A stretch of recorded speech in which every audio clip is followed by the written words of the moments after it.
We'll begin at the presidential villa, where President Bola Tinubu has received the Oba of Benin, Omon'Oba Nedo Akpolokpolo Oba Ewuare II. Although details of the meeting are a bit sketchy, there are suggestions the meeting is geared at formally congratulating the new president on his coming into office, as well as speaking about issues as they concern the Nigerian people. Since inauguration on the 29th of May, President Tinubu has received several dignitaries, including traditional rulers and foreigners, as part of his resolve to operate an open-door policy and improve the nation's economy. And news just in also from the villa is that former governor of Lagos State, Omon'Oba, is in the presidential villa to meet President Bola Tinubu. We'll bring you more updates on that on our subsequent bulletins, including at 6 during our program, First 100 Days of the President in Office. To the court now. An FCT High Court has dismissed the Economic and Financial Crimes Commission's criminal charge of fraud against former governor of Imo State, Rochas Okorocha. This will be the third ruling delivered by a court of competent jurisdiction on charges of fraud filed by the EFCC against Senator Okorocha. The Federal High Court Abuja had on the 6th of February discharged Senator Okorocha of 2.9 billion naira fraud charge preferred against him by the EFCC. Justice Inyang Eko, in a ruling, struck out the charges for contravening Section 105 subs 3 of the Administration of Criminal Justice Act 2015, which gives the Attorney General of the Federation power to recall a case. Now, the Chief Judge of Lagos State, Justice Kazeem Alugba, has ordered the release of 30 awaiting trial inmates held at the Borstal Training Institution at Digbe, Abeokuta, as well as the custodial facilities in Ikoyi and Kirikiri, Lagos. Kemi Foladiemo has more. 40 inmates in all had initially been slated for pardon by the Chief Judge at the Samuel Ilori Courthouse, Ikeja. Justice Kazeem Alugba says the exercise was in line with efforts by the federal government to decongest custodial centers as stipulated in Section 1, subsection 1 of the Criminal Justice Release from Custody Act of 2007, as well as in Section 377C of the Administration of Criminal Justice Amendment Law of 2021. But the Chief Judge says the laws placed on him an onerous duty to ensure only deserving persons benefit from this cleansing exercise. Persons who has stayed, in most cases, much longer than they would have stayed even if they had been convicted of the offenses alleged against them.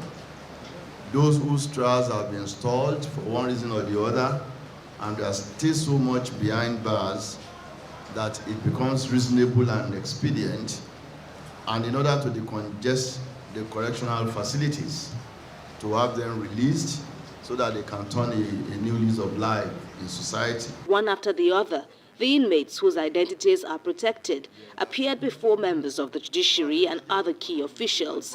After screening, 6 were returned to custody, while 4 more names had errors. They had all been held since 2013, largely for stealing, doing drugs, and sexual offenses. We have almost 9,000 locked up in our facility today, and I see that the Chief Judge will use his good office and ensure that all those that needed, that are qualified to ensure that the facilities are decongested. The correctional facilities is an opportunity for an offender to rehabilitate himself, to pay for the crime that has been committed, and upon release, all the records are made clean. Stakeholders welcome this move and call for more meaningful efforts that will aid the reintegration of offenders into the society. Kemi Foladiemo, TVC News, Lagos.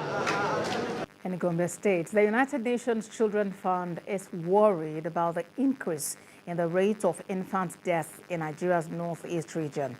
The international body is also taking the message of the importance of the first 1,000 days of a child's life to primary health centers.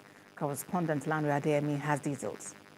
Statistics, data, and field reports all paint a dark picture. Too many children are still dying across the northeast region.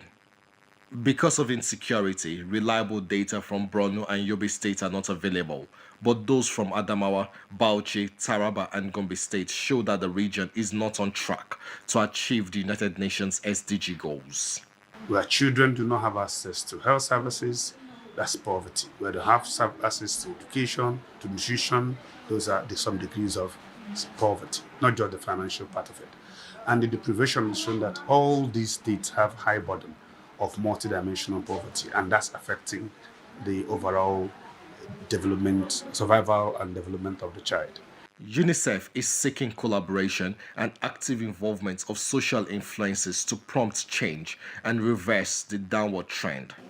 It is also working at improving service delivery at primary health centers and ensuring that women have access and knowledge to scale the crucial first 1,000 days. Some of us didn't like coming to hospital. They will say, no, it's spending of money. No, they will come and be touching your tummy. You will feel hot, you will feel sick. I advise them serious to come to the hospital because it's very helpful. Teaching us, showing us what we can supposed to do, and we are doing it successfully. And if you don't do it, you see the consequences of the things. The high death rate of women during childbirth and children under the age of 2 years keeps health specialists up at night. We are reaching, we are expanding coverage, but there's still work to be done. So the idea, when the principle we advance in UNICEF is to leave no child behind. It means that we should get to the last child. Every day, over 200 newborns die across the northeast region. That is the equivalent of a plane crash every single day. UNICEF and its partners are raising awareness and calling on all concerned to ensure that we stop this continuing tragedy. Ewuare Adeyemi, TVC News, Gombe.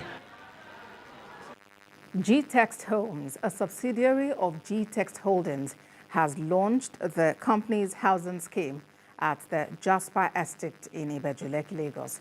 We have details in this report. The event, which doubled as an opportunity to celebrate Chairman G-Text Homes and G-Text Holdings, Stephen Akintayo, on his recent nomination as the fourth best African leading real estate company, was attended by clients, investors, and members of the media who were shown the estate firm's green and smart homes housing scheme. G-Text Homes, building the future. According to the chairman, Jasper Estate, which is under rapid construction, is planned as fully equipped green and smart homes that will only be off the national grid but will be powered by renewable energy. It's fantastic. It's a place where there's already huge housing deficit.